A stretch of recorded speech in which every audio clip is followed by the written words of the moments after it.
Welcome to One Word a Day. I'm Sophie, your pilot into the Universal Chinese. Let's continue unpacking some me-related characters. So again, this cover without a chimney is our me. What's underneath it? Well, I noticed this thing.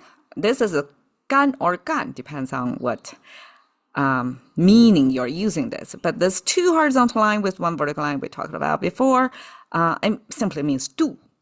And Chinese use this speared, speared piercing as a hunter-gatherer's main hunting action as the do in general. That's what's considered being productive in ancient times, right? Food security, number one thing, that you can catch food using this spear. Now, what's the two top there? We have seen 血, which is this mian image with this cover with a chimney on the top and with two dots on there. That creates a cave imagery because it's related to ventilation in that space, enclosed space. But that do plus this two dots potentially of that under the cover doesn't really connect any dots. So I have to go back to history to see why it means rare here. Han is the pronunciation. And you can see in ancient times, this is not just two dots. This is actually two crosses. And we have met this character before. This big arch and with two crosses. That's a Chinese way to show you with just two crosses to give you the pattern. And Chinese don't need to draw throughout this whole space, this two-dimensional space of all the crosses. We don't need to fill it out like realistically. We just give it two. And your brain is expected to automatically fill it out to know this is net. And then the bottom is this tool that used to pierce surface. So it's a long staff thing that represents do action. And do came from this animal catching technology. So netting and spearing both are hunter-gatherer ages, two major tools to hunt, basically. And this somehow together means rare.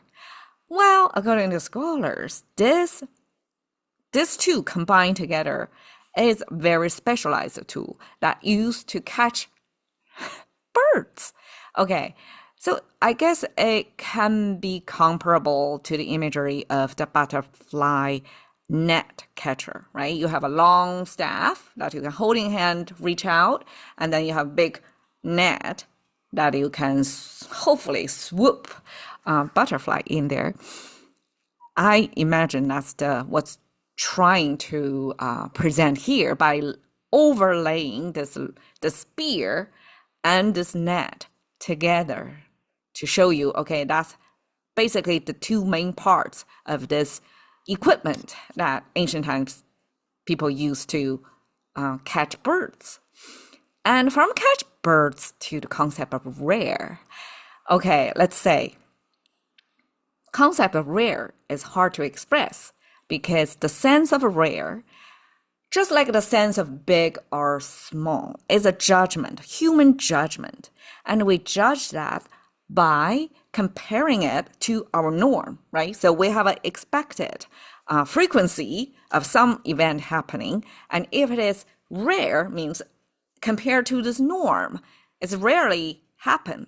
So this becomes like hard to express visually. So we use a human activity to catch the bird to symbolize how rare that is. And well, I never catch anything. I don't have the talent. Probably catch the flies or moths. Succeeded before. But catching birds, that seems challenging to me. So fishing, right? Hunting, bird catching, all these activities probably have in language users back then who were still live in the hunter-gatherer, at least not so removed from that age, people probably have better idea of how rare or challenging it is to catch bird.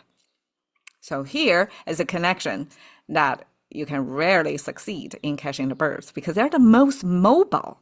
They live in a three-dimensional space, right? They fly, they can be on the ground, can be everywhere. It's hard versus animals on the hunt, right? On the ground. They are gravitized on the ground. So at least they're not moving vertically. So it's like one dimension less in how challenging it is. I guess in that comparison, hunting a running animal versus hunting a flying bird, the bird catching probably is more rare in its success rate. And that's a logical extension. We use a human activity to imply the frequency. In this case, it's a rare frequency of success. Okay, 汉室之宝。汉室之宝，室 means the world. So in this world, this is a rare kind of, so 之 is this descriptor, connecting word. It doesn't mean anything. It's just connecting this descriptor. 汉室 means world rare. That's describing this 宝, this treasure. So that says this is a rare treasure in this world. 人迹罕至, human tracks. So this is how human travel marks. 罕至, rarely get there, reach there. So that means you're going to a place that's very remote. You can hardly see any human footsteps in there. Okay, that's 人迹罕至. 罕见 versus 稀罕 are two commonly used Chinese expression. 罕见 simply is rarely seen. So 见 is a human see, meaning we may heard the legend about it, but I never see one. So for such a case of we can only get like urban myth or certain mythology that some lucky people firsthand was able to see it, and then they spread the word, and then the remaining of the tribe, they never see themselves in their own eyes. So to the other human sees, it's you either believe it or not. And for the describing of such event, that's 罕见 means hardly being seen by humans, like UFO observation, right? Some people claim they see it, some we don't, right? So in that case, I guess 罕见 in today's age is harder, right? Because we have cell phones. If you want to claim something, you at least capture that on your camera so that you can show to other people as the evidence. So 罕见 was an ancient version to say this is rarely happen, rarely seen by anybody, but didn't deny it's non-zero, right? Didn't deny it ever happened. It's just not commonly seen. Okay. 稀罕, 稀, rarely dispersed. 罕 is also this rare, right? So we use a fish catching, bird catching next to the type of a plant that's rarely seen, 罕见.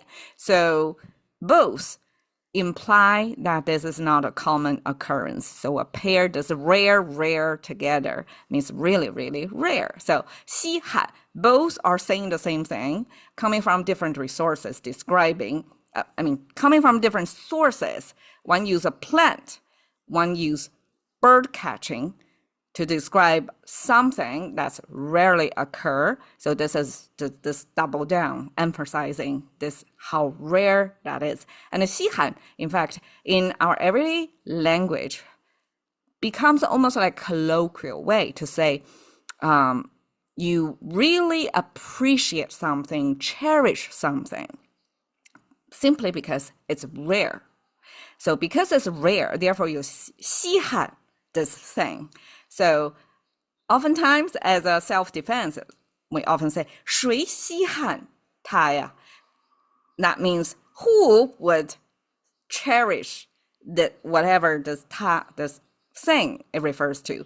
That means I don't really care.